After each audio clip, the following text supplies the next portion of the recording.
اللہ تعالیٰ جب کسی انسان کو سیدھا راستہ دکھاتا ہے تو اس کے کون کون سے طریقے، ان طریقوں میں اور ان ذرائع میں سے ایک ذریعہ خواب ہے۔ اللہ تعالیٰ خواب کے ذریعے سے بھی بندے کو یہ بتا دیتا ہے کہ یہ سیدھا راستہ ہے۔ خواب تین طرح کے ہوتے ہیں۔ ایک خواب وہ ہوتا ہے جو اللہ کی طرف سے ہوتا ہے، ایک خواب وہ ہوتا ہے جو شیطان کی طرف سے ہوتا ہے، اور ایک خواب وہ ہوتا ہے جو اپنے نفس کی طرف سے ہوتا ہے۔ جو خواب اللہ کی طرف سے ہوتا ہے یہ سچا خواب ہوتا ہے،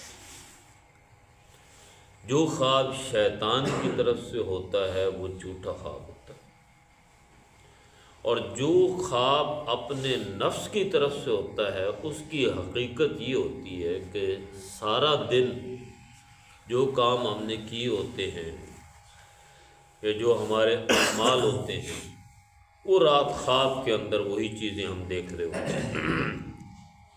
بہت عرصہ پہلے کوئی کام ہوا تو بڑے عرصے کے بعد خواب آیا تو وہ پورا جو ہمارا وہ کام تھا وہ سارا ہمارے سامنے خواب میں ہمیں نظر آ رہا، حالانکہ اس کو عرصہ گزر گیا۔ اور سحری کے وقت ابن قیم رحمۃ اللہ علیہ وہ کہتے ہیں کہ سحری کے وقت اگر کوئی خواب آئے اور اچھا خواب آئے اللہ کی طرف سے تو اس کے امکانات زیادہ ہوتے ہیں کہ وہ سچا خواب ہے۔ اور خواب کے ذریعے سے اللہ تعالیٰ کلام کرتا ہے۔ عبادہ بن صامت رضی اللہ تعالیٰ عنہ فرماتے ہیں کہ اللہ تعالیٰ جب نیک بندے سے کلام کرتا ہے تو خواب کے ذریعے سے کرتا ہے۔ تو ابن القیم کہتے ہیں کہ اگر تم چاہتے ہو کہ اللہ خواب میں تمہارے ساتھ کلام کرے، تمہیں اچھے خواب آئے، تو ایک کام تو یہ کرو کہ اپنے رزق کو حلال کرو، حلال رزق کھاؤ۔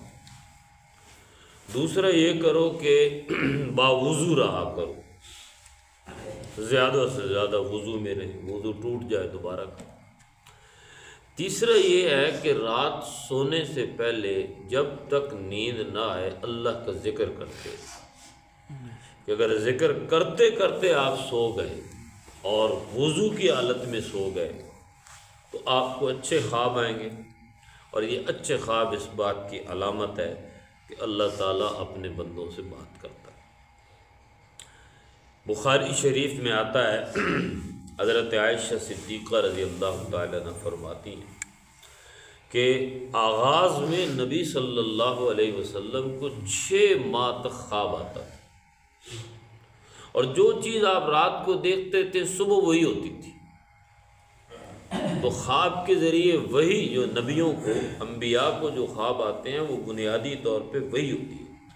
جیسے حضرت ابراہیم علیہ السلام کو خواب آیا کہ وہ اپنے بیٹے حضرت اسماعیل کو ذبح کر رہے ہیں۔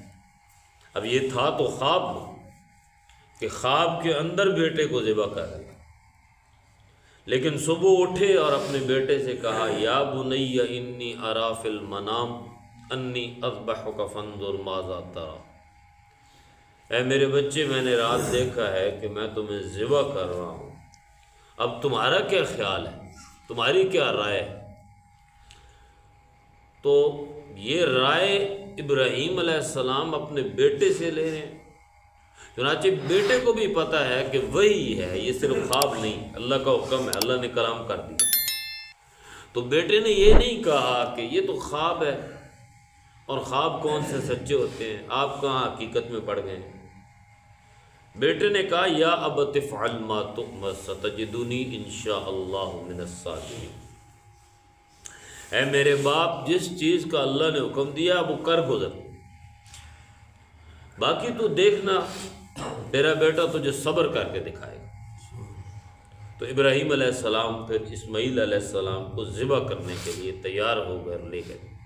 تو یہ بنیادی طور پہ خواب ہے۔ نبی حضرت یوسف علیہ الصلاۃ والسلام خواب جانتے تھے، خوابوں کی تعبیر جانتے تھے۔ اس حوالے سے قرآن نے ذکر کیا کہ جب بھی کوئی خواب دیکھتا تو اس کی تعبیر جو ہے وہ حضرت یوسف علیہ السلام سے معلوم کی جاتی تھی، وہ پھر تعبیر بتاتے تھے۔ تو ہر خواب سچا نہیں ہوتا۔ تو اگر کوئی گندا خواب آ جائے، غلط خواب آ جائے جس کے اندر کوئی خوف پایا جا رہا ہو، تو اس خواب کو کسی اور کے سامنے بیان نہیں کرنا چاہیے۔ آیت الکرسی پڑھ لی جائے، استغفار پڑھ لیا جائے۔ اہل علم لکھتے ہیں کہ اگر ایسا خواب جو خوفناک قسم کا ہے، جس کے اندر کوئی اچھی چیز سامنے نظر نہیں آ رہی، وہ کسی اور کے سامنے اگر آپ بیان کریں گے تو ہو سکتا ہے کہ وہ چیز آپ کے ساتھ ہو جائے۔ تو اس سے بچنے کے لیے بہتر یہ ہے کہ استغفار پڑھیں، آیت الکرسی پڑھیں، صدقہ کریں، اللہ سے معافی مانگیں۔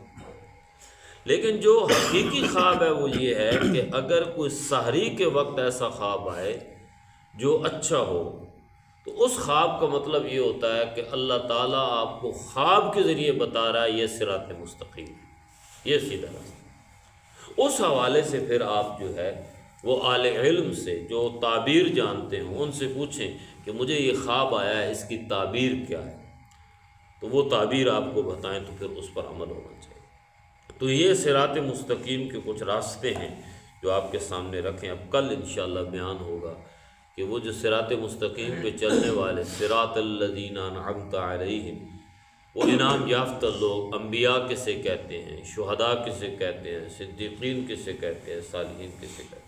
اللہ قرآن کو سمجھنے کی توفیق عطا فرمائے۔